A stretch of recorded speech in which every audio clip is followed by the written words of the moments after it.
سحری کے تعلق سے چند سوالات آپ سے کرنے ہیں۔ سحری نہیں کر سکے تو اب روزہ کس طرح جاری رکھیں؟ سحری تو پانی پی کر بھی ہو سکتی ہے، ایک کھجور کھا کر بھی ہو سکتی ہے۔ سحری روزہ رکھنے والے کے لیے سنت ہے، اگر سحری کے بغیر بھی کوئی روزہ رکھتا ہے روزہ ہو جاتا ہے، جو لوگ بغیر سحری کے روزہ رکھ لیتے ہیں کیا وہ گناہ گار ہیں؟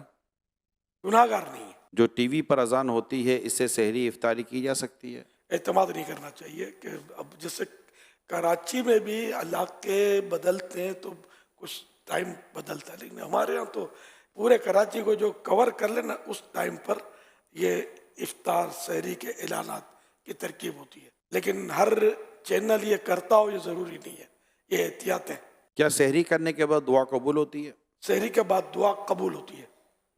سحری کس چیز سے کرنا سنت مبارکہ ہے؟ کھجوروں کا تو حدیث پاک میں تذکرہ ہے، اللہ پاک کے پیارے حبیب صلی اللہ علیہ وسلم نے ارشاد فرمایا نعم السحور التمر، یعنی کھجور بہترین سحری ہے۔